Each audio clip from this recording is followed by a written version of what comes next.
Welcome back, Fantasy Fiction Fanatics. It's great to see you again. Hope you're doing well this week.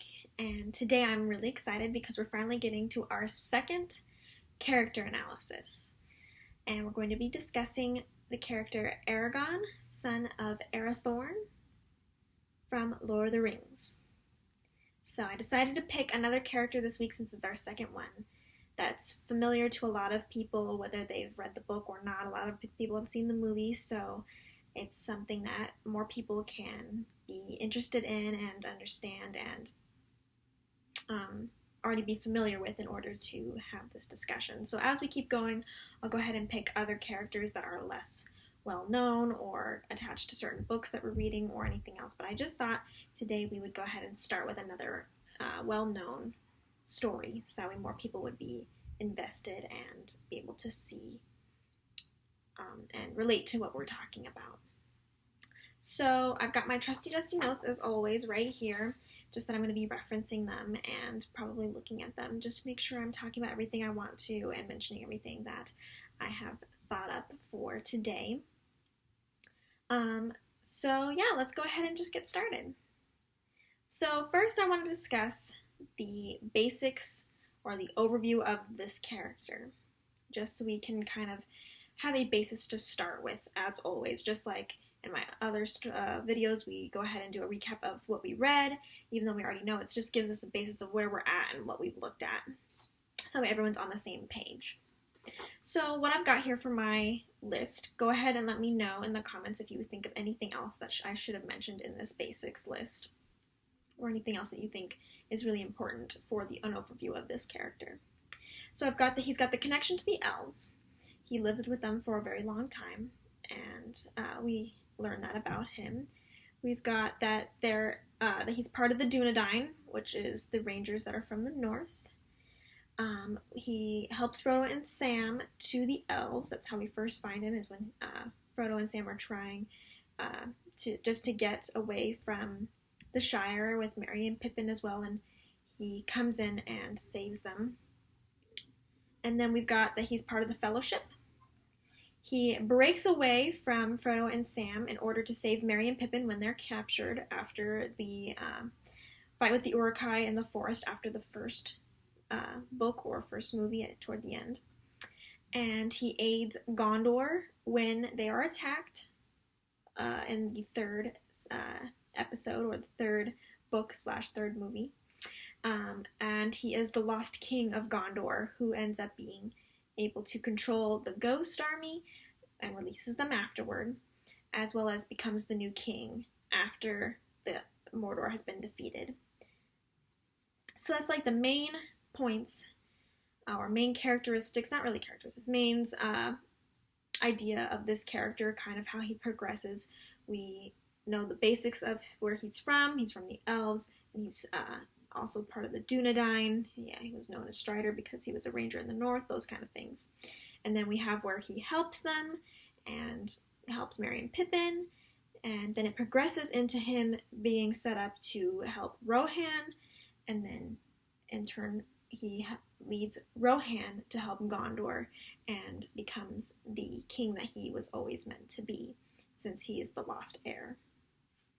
So there we go, just a basic rundown of his abilities, or his presence in the story. Next, let's go ahead and move on to his traits, because we're talking about him as a character that is being developed and how he is developed and used in this story. So it's really good to go over the different traits that he has that we see developed based off of what happens and who he is. How do we know who he is? We must first establish who he is to know how he became that. Does that make any sense? I feel like I'm babbling a little bit today. Sorry, let me just get into my gear here, and we will be able to hopefully have coherent thoughts for moving forward with this video. So let me state that one more time just to make sure we're all on the same page. We have to first dissect and decide on who Aragorn is and what we perceive him to be before we can decide how he is perceived to be a certain way. There we go. I think that time I made a coherent sentence. So let's go ahead and start. First, we've got that he is, again, you can comment down below if I've missed anything or you disagree or anything else with the ones that I've listed here. I've got that he's courageous, he is kind, he is a leader, he is humble, strategic, loyal, trusting, full feeling, which I also clarified that as he truly cares, and he is smart. So I got 9 traits. You're welcome to go ahead and add any that you think I've missed or anything, other comments about the traits that I've picked for today. Go ahead and comment down below if you have anything that you'd like to say about it. So these are the ones that I'm going to be building off of to base our discussion on, because those are the ones that I thought really stood out and that we really have a firm grasp on throughout all 3 of the books/movies. And so this is what I'm going to be judging on, how we develop this character based on the traits that I have selected. So the next part to go through, now that we've established who our character is, what he's done in his role, the basics, and now we have also discussed what the traits are that we feel like he has that have been developed through the story for him to become the character that we believe him to be. Now the next one is, how are these traits developed?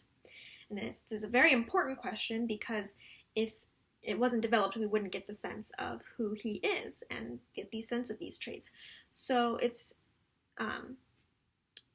is the most basic question of how is this person developed is, how do we learn these traits, and how do these traits become conveyed to us and are developed throughout the story. Now for this question, I have 2 different categories of how we see the development of these different traits. The first one is through the character's actions. The second is through his relationships. Now I'm going to go ahead and give examples for both categories, as well as what that example shows, which trait, and how I feel like it portrays them, so that way we kind of see how these characters are built and how these actions or relationships show who he is to the audience. And so we're going to go ahead and talk about both. I'll give examples and we can go ahead and discuss each one a little bit in depth. So I'm going to first start with the actions. And the first action I have is resisting the ring. And so I believe, my opinion of what we see for the resisting of the ring, especially with the time that I'm talking about, is book/movie 1, where Frodo is offering Aragorn the ring during the fight of the Uruk-hai in the forest, and he seems to be drawn to the ring. He kneels down and he covers the ring back up and leaves it to Frodo. So he resists the call of the ring and lets Frodo keep it. And I feel like this action shows that he is humble. And he is humble because of the great power that the ring could bring, and how much influence and power and things that he could do with this ring. And he knows what could happen if he has this ring, all the things that it could do for him. And yes, he would very easily probably turn evil and do bad things with it, but it would give him power and the ability to do these things that he might want to do internally. Not necessarily because he's a bad person, but just because everybody has good and bad parts of them. His bad part might show, but some people and some characters do that just because they want the power. But Aragorn does not do that. He resists the ring's call, and he resists taking it, and he leaves it in Frodo's hands because he is a humble person. He does not want nor feel the need to have the power of the ring. Yes, it is making him promises, but he does not care about the promises enough to take the ring and to be lost to his evil nature. He is very humble. He knows that he could not handle the ring. He knows that it would be devastating for him to take it, and that he would give in to his evil side, and that he would give in to the pleasures of the power. But he does not feel that he needs it. He does not want it, just as he does not seem to want the throne at this point in the story. We know that he has not laid claim or made notice that he wants the throne of Gondor, and he does not want the power of the ring to corrupt him. So he's very humble. He knows his misgivings. He knows the possibilities that would lead to him going down this rough road if he took it. He knows that he cannot take it to Mordor and destroy it either. He would not be strong enough. So it's very much a moment of him embracing his vulnerabilities and his weaknesses and stating that he knows he could not resist the power of the ring. He could not want the things that it would give him, and so he rejects it and decides that he is just going to let Frodo go instead. So I find that it shows that he's very, very humble in this moment, and it is very much a point of him conquering the weaknesses that he has. So that's the first action I've got. Let's do another example. The next one I have is getting the army of the ghosts, which shows leadership and his courageousness. Courageousness, I think that's a word. I'm pretty sure that's a word. Anyway, I'm going with it. Courageousness. So this is now very, very a lot farther down in our story here. It's all the way in the Return of the King, part 3. So let's discuss this a little bit and see why they might show these traits. When he goes to the army of the dead, he knows only a little bit about this army from what he learns from Arwen's dad, Elrond. There we go. Had a moment where I was like, what's his name again? Who comes and gives him the sword, the reforged sword of the King of Gondor, a Isildur's sword that was broken when he was fighting Sauron, not Saruman. Their names are, I feel like their names are just too close together. Anyway, Sauron in the original battle when he first had the ring. Sauron had just first made the ring. So he comes and he brings the sword to him and tells him to take up his mantle as the King of Gondor, because this army of the dead can be controlled and used to fight for Gondor, and they could then win this against the evil if they had this army of the dead. So he does go into the mountains to try and get the help of this army. Of course, Legolas and Gimli also come with him, but we're specifically talking about Aragorn and what it shows about him. So, first let's talk about the courageousness, how it shows how courageous he is and how brave he is. It must be terrifying, in my opinion, to go into a mountain where you know that there are ghosts that can kill you in it, and that they most likely will kill you unless you are the king of Gondor, who could then release them. So it's a scary thing to do. It's so uncertain. You don't know what these ghosts are going to do. He knows that they're dangerous, and when he actually goes into the mountain or whatever, it has skulls everywhere, and it's obviously not a good place to be. There is so much fear and the fog that makes it so they can't see, and they don't know what's going to happen. Are the dead going to attack them? Will they be able to get their help? Or will they just slaughter them before they have a chance to say anything? Which, you cannot kill the dead. There is no way for them to defend themselves against the dead army. So he is extremely brave in order to take on this mantle of the king, which he'd never wanted before, and to go into this mountain to try and convince these dead ghosts that could slaughter him the second he shows up next to them, and try and convince them to win this battle. So that is the first thing that we see for this action. You see him fighting a natural fear of these ghosts, because everyone else around him is also afraid, but he willingly goes in and tries to get their help for the battle. Next, it shows his leadership, because it shows that he is not a pushover when it comes to these ghosts. He comes and sees them. He talks to them, and he tries to rally them. He is doing what a leader would do, what a king would do. And I know part of it is just that his mantle is that, and he has the sword to prove that he is the king of Gondor, or the heir to the throne. But it is the way he presents himself to them. He discusses things with them, shows his leadership, showing them that he would honor the pact that came for them to release them after they were dead. He grabs the main soldier and dares him, and he shows that he can cut them with his sword, that he is going to be their leader, and that he needs their help if they want to get through their curse and be able to move on. So it really shows his leadership in the way he handles them, in the way he rallies them. At first, he doesn't even believe that he got their help, but after a moment or whatever, they come back out because he did truly impress them.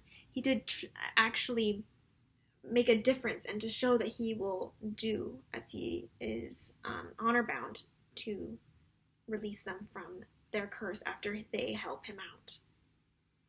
So, all right, so there's the second example. Another one, we've got the rallying the army before Mordor gates. Also shows the same characteristics. So what I'm talking about is, again, in the Return of the King, at the very end, when Frodo is getting close to the volcano and everything, they decide that they are going to attack the main Black Gate in order to distract the enemy from Frodo sneaking into Mordor, which obviously they don't know 100% that he is there, but they do know that he was going along that pass because they talked to Faramir. So they're like, okay, we're going to go ahead and do the impossible. They have no troops compared to the enemy, but we are going to go ahead and possibly die in this battle to distract the enemy from watching the fires of Mount Doom.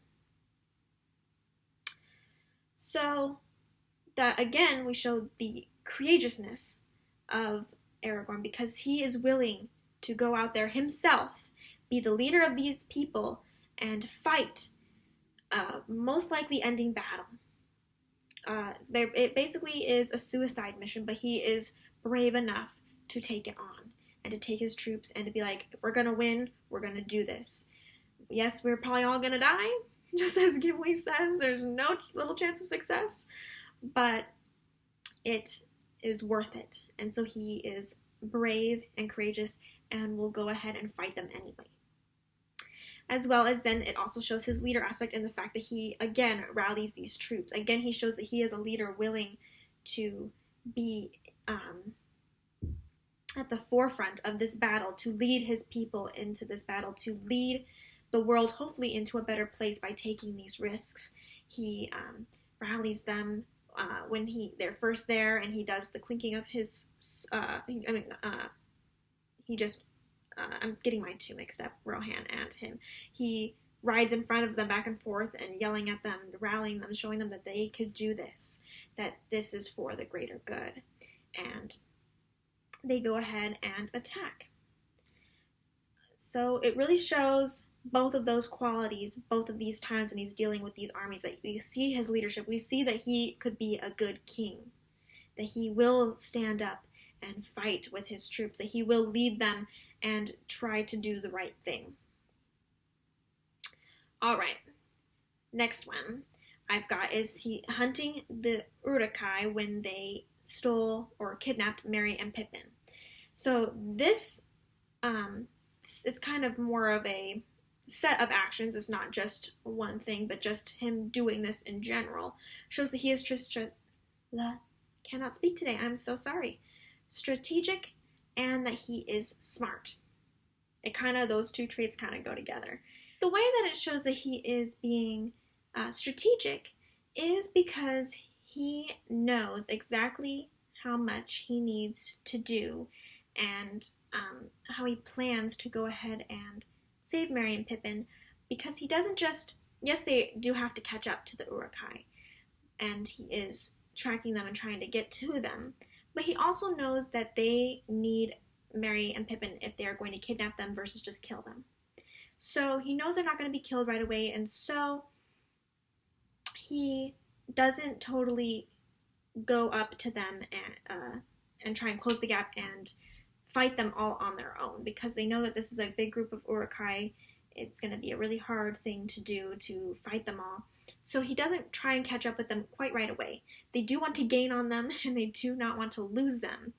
But he is strategic enough to consider that, yes, they need to go after them and to help them, but it's not totally necessary for them to completely overrun them and to get them right at the time, and to have a little bit more planning involved with catching up to them and how to save Merry and Pippin once they actually get to the Uruk-hai and they're following them versus just trying to get there and get to them as soon as possible. It also shows that he is smart because of his, I guess you could say, book smarts is kind of the smarts that comes from this, and the fact that he knows how to hunt them, he knows how to track them, and he knows how to keep on their tail. So it's all these things that he has learned and known as like a ranger and things like that that he applies to this. So it shows how smart he is and dedicated for his knowledge base. It's kind of more of a knowledge base on in this particular moment for how he is smart. All right, then the next thing I have is that he's sending when he sends aid to Gondor. Now, obviously, he does not particularly send aid to Gondor himself, but I mean when he's at Rohan and he is talking to Theoden and he wants Theoden to send Rohanian troops to Gondor to help, and he goes and says that the beacons are lit and that they need help. So I show that this moment is that he is smart and that he truly cares. Now, the fact that he truly cares is because he wants to save Gondor. He does not want these people to be on their own, to be killed and slaughtered without the help of him and everyone who can help them, if at all possible. He truly cares about what happens to the people of Gondor. And that he is smart because he knows that Gondor cannot do this on his own. He knows that in order for Gondor to have even a chance, Rohan has to respond and has to help and has to go forth and be an aid. He is smart in the fact that he knows that without this aid, Gondor will be lost, and that the next step is going to be Rohan.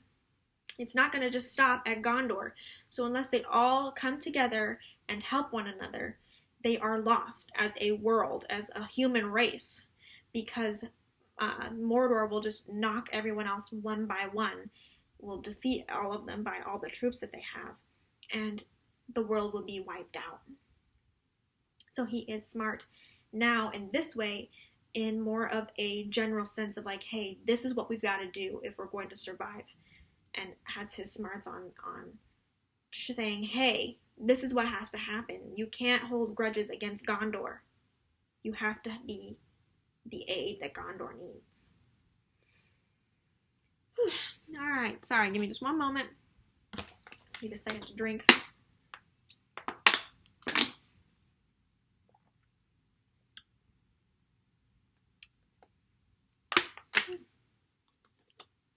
Bet you're thirsty just watching me talk, right? If so, take a drink too.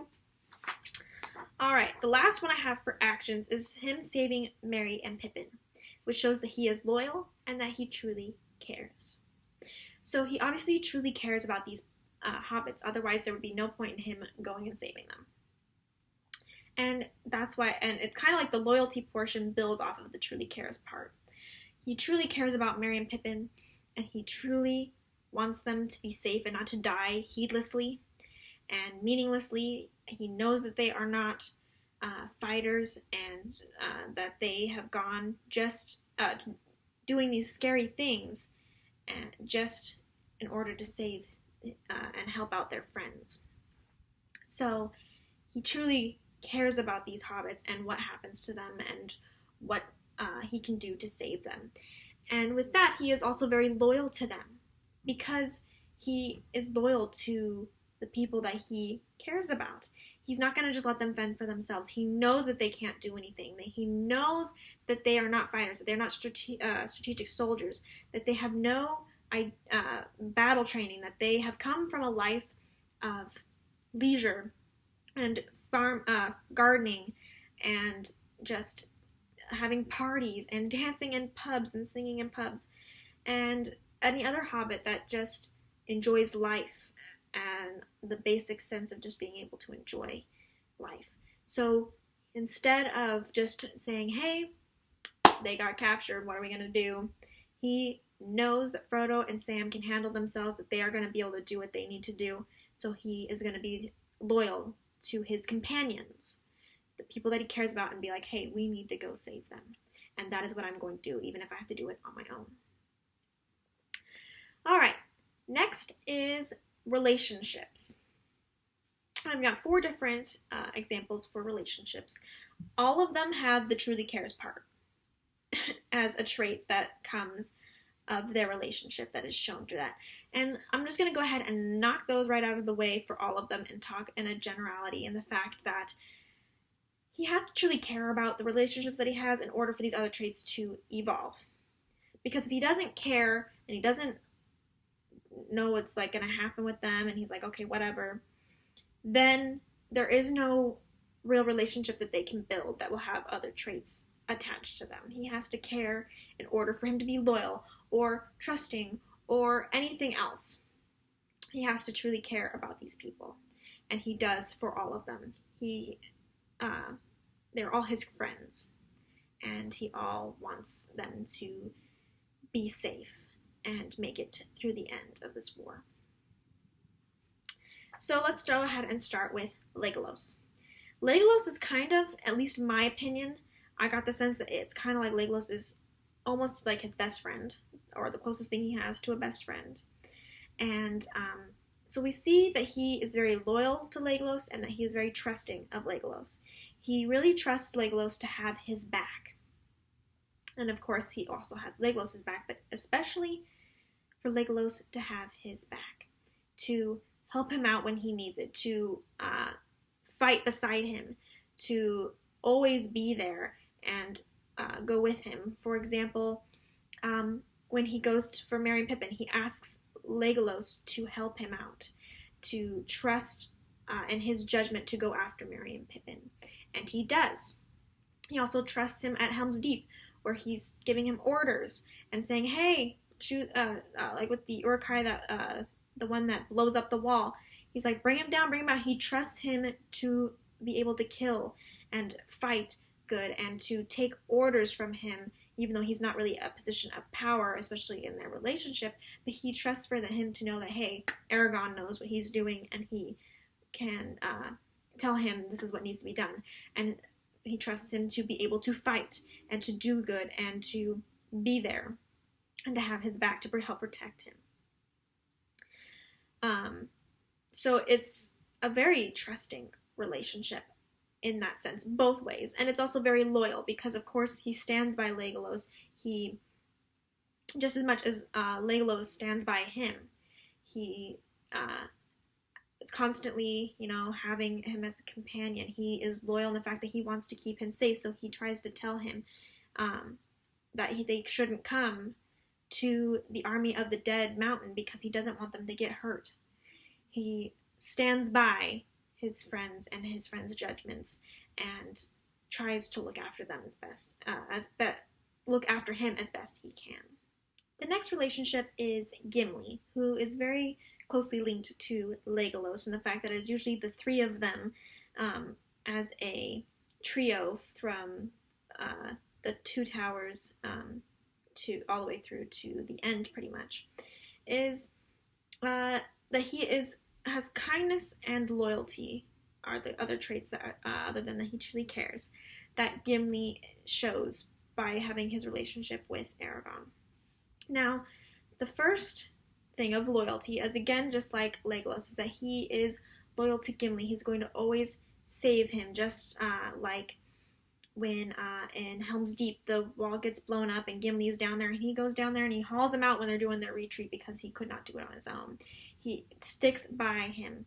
He is very loyal to him and makes sure that he's going to be okay and protects him as best he can during battle. And even not when they're on battle, though they do kind of leave him a bit behind when they're running for after the Uruk-hai. It's not totally their fault. They can run a lot faster than him, and they kind of act like he's the lagging behind. But in the end, he is always there for him. He always pulls him out when he needs to. He knows he's too stubborn for his own good, so he comes and protects him and gets him out of that situation. So there's and he also is loyal again with him not trying to get him to go into the mountain. Him saying, hey, I didn't want you to go in the mountain because it's too dangerous. And of course, Gimli and Legolas are loyal back to him and go anyway. And then we see kindness with Aragorn and Gimli's relationship, and the fact that Aragorn puts up with Gimli's sarcasm and his annoying personality at times. For example, when they are in the Int forest, when they meet Gandalf, and he is kind of insulting the trees, Aragorn just stops him, and yes, he's a bit firm and things like that, but he is kind of the fact that he does not belittle or change his opinion of Gimli in that way, for doing that, or for constantly making the sarcasm comments of like when they are about to do the attack on Mordor, the Black Gate. He talks about how, little chance of success. Like, he really indulges Gimli in his feelings, as well as when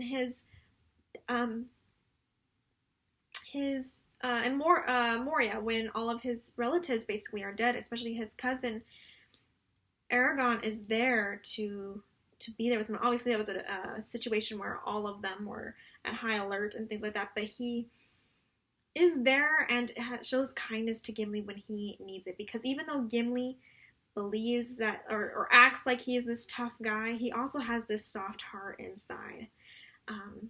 Like talking to Éowyn about like the dwarf women and things like that. Aragorn just finds that heartwarming. He smiles when he hears about what they're saying, and when he falls off the horse and things like that, he just laughs, and you see the kindness that he has and the feelings that he has for his friends. All right, and then we've got Gandalf. First let me talk about the hobbits. I want to talk about them before I get to Gandalf. So for the hobbits, I'm talking about them as a general group. Not just like one particular one, but all of them in general. All of them in general bring out the traits of loyalty, kindness, and a little bit of strategicness.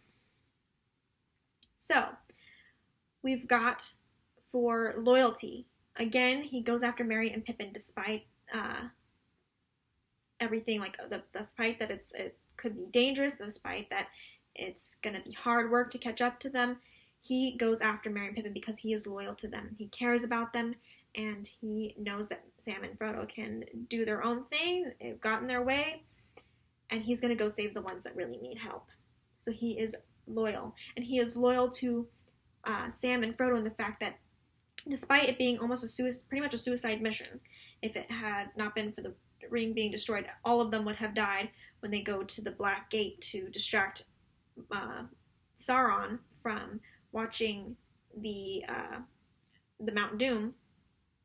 He is loyal in the fact that he's like, okay, this is a suicide mission, but we gotta give them what they can get, so that way they have a chance to destroy the ring. And so he is going to come to their aid when they need it, even though they know that they don't know exactly where they're at, or even if they're still alive. He is loyal to them and goes to Mordor knocks on their gate and decides, hey, we are going to fight to the death here and hope that Frodo and Sam can make it to the top of the volcano. And then he is kind. He is very kind to these hobbits, very accepting and not, I don't know if nurturing is the right word, but just he has a softness for them. He knows that they are pure people. They have good hearts and that they aren't fighters, and yet here they are in this battle that they just want to help their friends, that you see that he sees, and you see his kindness toward them because you know that he understands what they are giving up, what they are doing in order to save everybody else. So you see his kindness for that, his appreciation. He even bows to all of them at the end of movie 3, The Return of the King. Everybody bows to them because he knows that these are people who knew nothing but the simple pleasures of life and got thrown into the middle of this battle, and they basically save, in a sense, they are the reason that people survive. All of them had an important role to play. Frodo and Sam, they get the ring to Mordor and into the fires of Mount Doom. Yes, obviously Frodo eventually had problems with throwing it over, and Sam did the best he could to support him and help him. And it ended up being Gollum just happened to fall in, and that's why it was destroyed. But they made it all the way there. Without them making it there in the first place, it could not have happened. So we see that their whole reason that they survived, at least for that, to get the ring dead, was because of those two hobbits. Sorry, I know I'm rambling again. Please bear with me. I am trying in my brain to formulate sentences about what I'm thinking, and it's not working so well. Bear with me. And then Merry and Pippin both become important as well. Pippin and Merry both fight. They both become warriors in a sense. Merry specifically puts on a helmet, gets on a horse, and says that he wants to become a fighter, someone who is going to protect the people he loves. And Pippin is out making sure that in Gondor, he's fighting in the battle as well, as he looks for Gandalf in order to save Faramir. And he does not take the easy way and just hide in a corner. He is out there fighting and trying his best to help his friends as well. So you see his kindness, Aragorn's kindness, and his loyalty to them as he knows these things about them. And then you also see the bit of the strategicness that comes from Aragorn in the sense of the hobbits from the very beginning of interaction, where, like, for example, they get to Weathertop, and he knows that they're not fighters at this point. They've never even held a sword, probably never even seen one. I don't know. It doesn't really show that hobbits have any weapons or anything like that. So at Weathertop, he does give them the swords or the long daggers in order to protect themselves, because he knows they need that protection. So he is strategic for that, as well as once they call the attention to the ring wraiths to them and they're trapped, he knows that they can't defend themselves in that way. They are doing the best that they can without having any battle experience and fighting these experienced deadly creatures. And he's like, okay, how am I going to protect them and how am I going to save them? And he comes in with the fire and fights them off. And he knows that despite being one person and it against, I believe it's 5 that attack on Weathertop, he finds a way to make it even the odds out by bringing the fire. Whew, okay. Next and last relationship is Gandalf, which we see that he is trusting and loyal. Again, loyal, I believe, is in, all of them. But you see how he is loyal in different ways to all of these characters. Now, for Gandalf, we see that he is loyal in the fact that he does things that he does not want to do because Gandalf asks him to do it. For example, in Moria, when he asks him to take the lead, he doesn't want to. He finds it confusing and he doesn't understand, but he does it anyway. And then when what he believes that he dies, he continues that because of his loyalty to his friend. And instead of going and saving him, he specifically holds everybody together and gets them out instead. He wants to go ahead and help Gandalf, but he knows that to be loyal and to truly do what Gandalf wanted him to do, he must let Gandalf go, in a sense. And he's also very loyal when Gandalf comes back. He follows Gandalf's lead. He is there every time, like, to be part of the counseling, to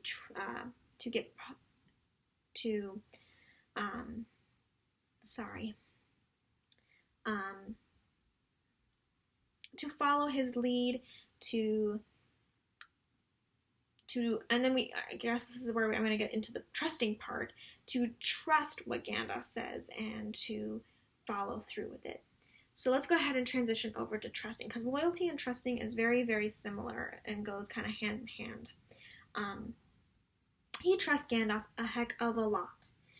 He trusts Gandalf to know exactly what needs to be done and to do what Gandalf says should be done. He trusts when Gandalf says, hey, I'm going to go, but I'm going to be back, so don't worry. He doesn't question, he doesn't argue. He trusts that Gandalf knows what he's doing and will help them out the way they need to. And when the time comes around for him to reappear, he sees him and he's like, yep, there he is. Or, for example, with his judgments and his counseling, he always sticks behind Gandalf. When Gandalf says, hey, this needs to be done, he's like, yep, that needs to be done. He trusts that Gandalf knows what he's talking about and will not lead them astray, and that he is much wiser and more knowledgeable than him. So it's a very loyal and trusting relationship that he has with Gandalf, who he believes is an equal friend, but also is wise enough to know what should be done and to trust his judgment. All right, so we got all of how these traits are developed, and at least the examples that I have. Of course, you're welcome to put any that you think down below, or any comments or concerns or questions down below for it. So let's go ahead and move on to the next topic, which is how do we learn about Aragorn? And now you might be thinking, well, isn't that just what we discussed? But no, what I'm trying to discuss is how does this become apparent who he is? How do we learn about him? Yes, there's these actions, and yes, we have these relationships, but how do those things come across to the reader or the watcher? How do we absorb it? What happens? What kind of changes does he have? How do we know about his history, about his past, about these different things that make him him? How do we learn about him? Yes, there are his actions. Yes, there are his relationships that develop into what traits he has, but how do we learn about these actions and these traits? So the first thing that is apparent, especially when you go through the whole story, is that you learn about him slowly. At the beginning, he is very, very mysterious. You meet him as Strider with a cloak and hood on, and you don't know who he is, and you think he might be a bad guy. And he is very short with people. He doesn't have lots of lines or anything. He doesn't talk about himself much. Or even when Boromir comes for the council meeting, he's sitting there reading while he's looking at the sword. And he's very mysterious. He doesn't even say what his name is. He just says that he was invited there for the council meeting, that he has friends there. He doesn't say who his name is, anything, nothing, nada. So he's very short and very mysterious in the beginning. But then as we progress through time, and we see the changes of him through the time of the story, which is our second thing, our changes through time.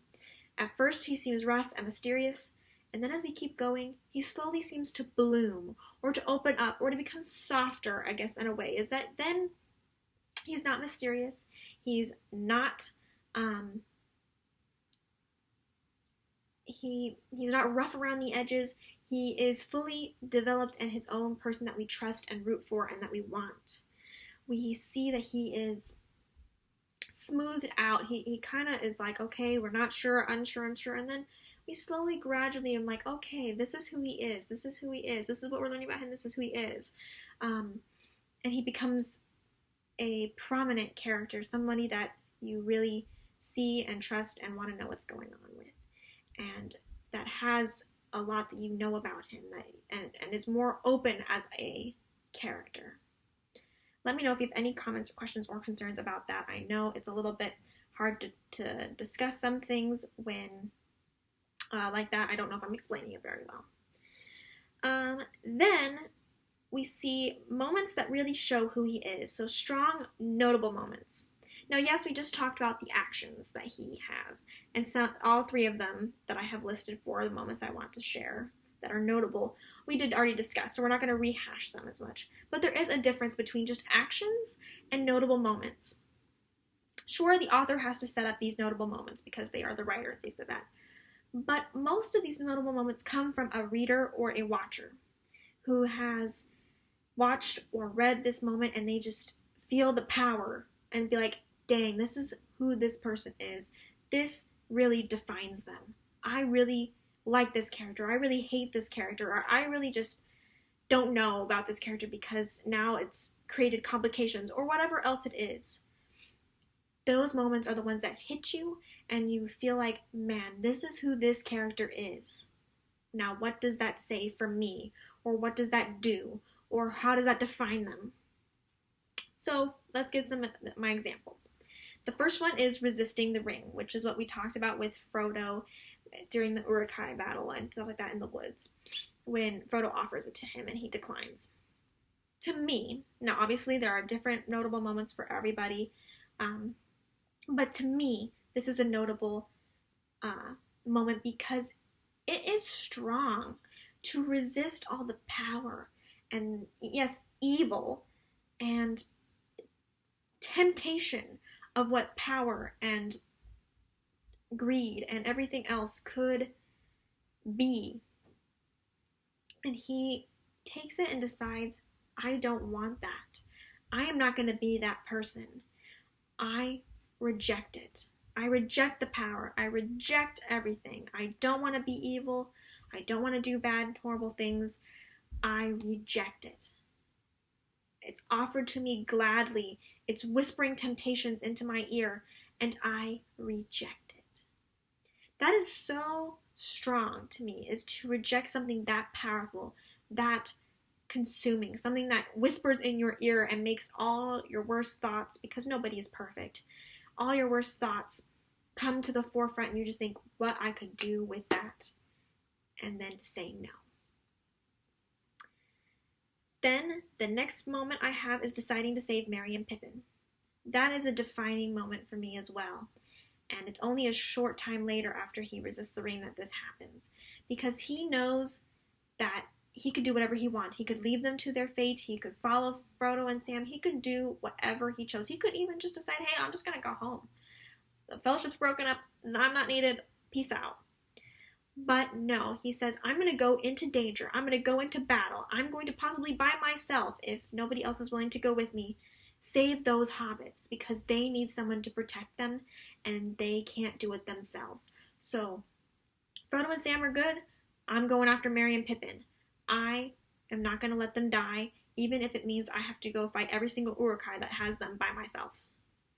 Of course, his friends join him, but even if they didn't, you could tell he already knew what his path was going to be, and that was going to be to save Merry and Pippin. And my last one is rallying the ghost army, as well as letting them go after the battle. That one specifically as well. So first, it's powerful because he decides to go and do this monumentous thing. He could die. He believes he probably will die. There are endless moments when he is in that mountain and he's talking to them and he thinks that he's even failed, that he did not get their help. And so he's like, what am I going to do now? We're going to die. There is not enough of an army to help out. We have lost. And how sad he is about that. But then this army of the dead does come for him, does fight for him. And at the end, even Gimli says, oh, don't release them. They could be handy. You never know when we're going to need some dead army people. But he stands by his morals, by his honor. And oh, that's another trait we can add to him now, honorable. I just thought of it as we were discussing this. But yeah, it does show his honor and his righteousness, or I don't know, just it's powerful when you stand by your word and you say, no, these people have suffered enough. I have given my word that they will be released, and even though it might mean terrible things for me down the way, we could get attacked and I'm going to need them, but I will pass them on. I want them to be free of their obligation. And for me, that honor and that moment is powerful. So let's go ahead and add honorable back to our traits. You know, as you talk about things and you discuss things and you think about things more, you really do find more and dig more, and you're like, oh, that too and that too. So honorable is another good description for him. All right, and now we're going to go ahead into our last two topics that kind of go together for this lesson, which is his role / like as well, I'm going to talk about both things, the point of his character. Now you might think that that's the same thing, but it's not. So the first thing I want to say is that he is a prominent character. So he has a stronger role and point to this story because he is one of the main characters. So let's go ahead and talk about the point first. And the point is, like, let me go ahead and try and define what I mean by the point. The point of a character is why do they exist in this story? Why do they exist? The role is more like, what do they do in this story? What do they add to the story, kind of? No, I guess point would be more like, what do they add? Let me go ahead and define this a bit more clear. The point is, why are they in this story? What do they add? What is the reason for their existence? Their role is, what kind of character are they in this story? There we go. That's exactly the question. What kind of character are they in the story? What makes them different than the other characters? There we go. That is perfect definitions that I'd like to do.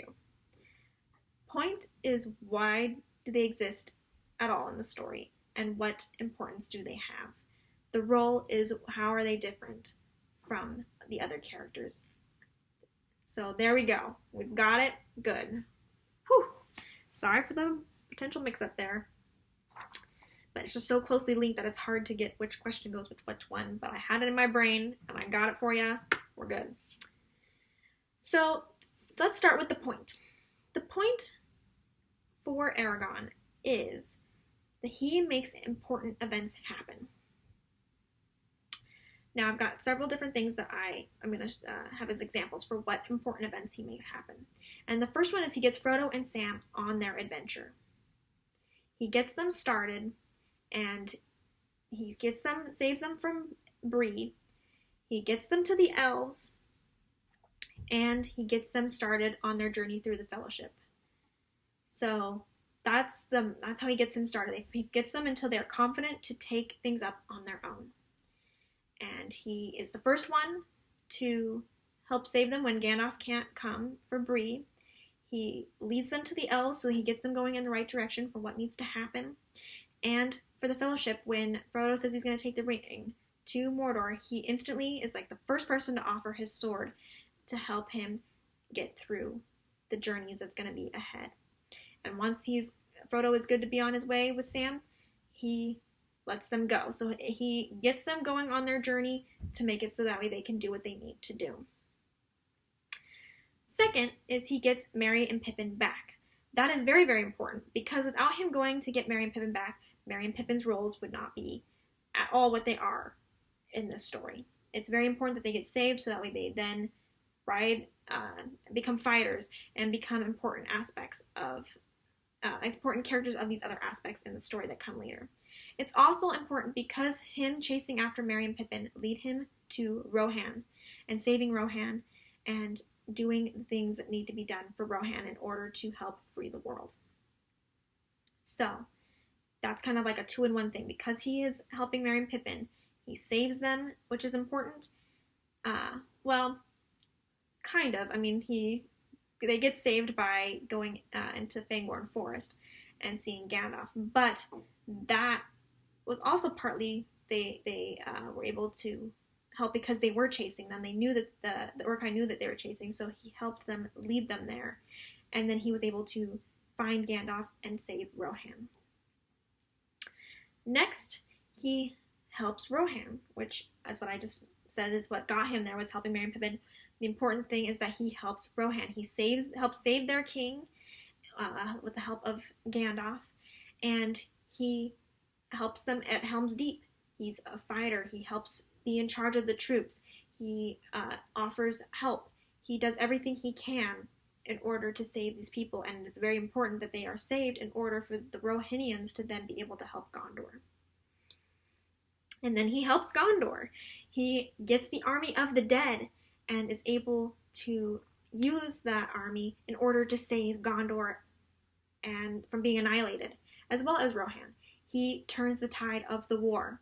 He wins a major battle. But without him, they couldn't have had the army of the dead because they needed the king of Gondor to get them. So, without that army and without this character, that would not exist. And last is that he distracts Mordor for Frodo to get the ring to Mount Doom. He goes in front of the door with all of his troops, and like we've discussed before, and he distracts them. And that is important because without that distraction, without all the troops being pulled away, they did not know how they were going to get up to the top of Mount Doom. They really didn't. And so he is the one that turns the tide for Frodo and Sam to get up there. So lots of these major important points all come because we have this character. That is the point of why he exists in the story and what he contributes to the story. Now it's time for the role. So what makes him different in the story? Like, what is his qualities that are different for him versus the other characters? And he is a warrior and a protector. That's both of his roles in this story. So as far as being a warrior, he is a leader. He is a leader and he is strategic in battle. He helps come up with battle plans. He is, like for Helm's Deep, he leads portion of the army. Obviously, he was not the king that was in charge of the whole army, but he did lead a small portion of it during the battle. And he helped strategize with the king for this is what we need to do in order to have our best shot. This is what needs to happen in the field when he's fighting. Then he's like, okay, this is what's going on. This is what I got to tell my archers or my fighters to do.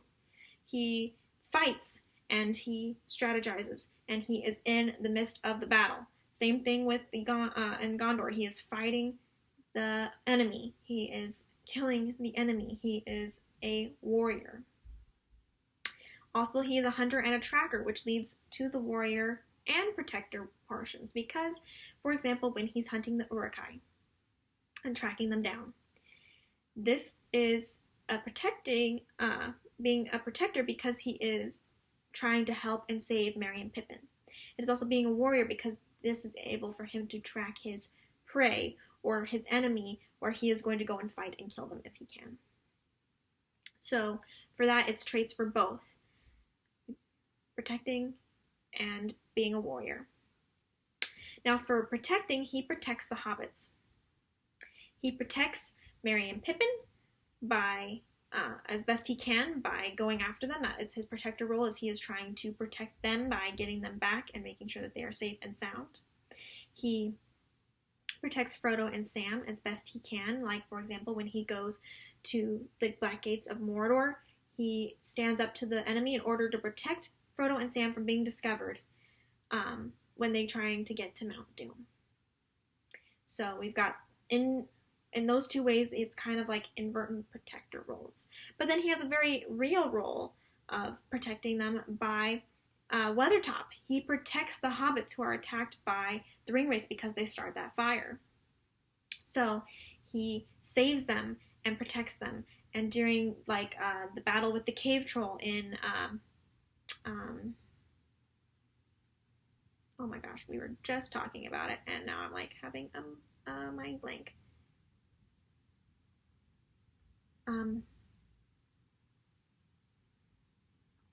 Moria. There we go, with the Balrog. We're talking, oh, and he was in Moria. He, comes over to protect Frodo and Sam and Merry and Pippin as best he can, even though he's fighting. He does try to save them as best he can. And the second Frodo gets stabbed, he comes over in the hopes of finding him alive and being able to heal him. So that's where he's got for his protective role for that. And also he protects the civilians of Rohan and Gondor, and basically in the whole world, by being a warrior and fighting in this war. Rohan, by guiding them to the keep, he's protecting the civilians by transporting them to the keep where they can be safe. He fights at Helm's Deep in order to protect the people that were hiding inside Helm's Deep, and protecting the people in general from the evil that was on their doorstep. So then he fights at Gondor and fights against the evil that is there, that is destroying the world, that's trying to kill off the human race. He is protecting everyone that was inside the city in order to protect them and save them. He had to fight the enemy. And fighting at Mordor, again, he's at the Black Gates. He is fighting to protect everybody in that portion, everybody in the world, because that was the only chance that the ring was going to be destroyed, and to save everybody that lived in that world. So it's a two-folded thing. He protects as well as he fights, and that by fighting he is protecting the ones that are weaker than him. Whew. All right, so I think that we've covered pretty much everything that I wanted to discuss. So let's go ahead and end it there. If you have any questions, comments, concerns, go ahead and leave them down below. Anything you want to say, anything I should have talked about, anything you want to add, any questions you had about things that I talked about, anything at all, go ahead and leave me a comment down below. I'd love to hear it, and I'd love to learn from you as well. And I hope that I taught you something today. So the next episode will be the next Dragonlance episode, reading, let me just see, I think it was it was chapters 21 through 3, I'm pretty sure. So that'll be the next episode coming up. Hope that you will join us and that you're enjoying that book if you're reading it with us.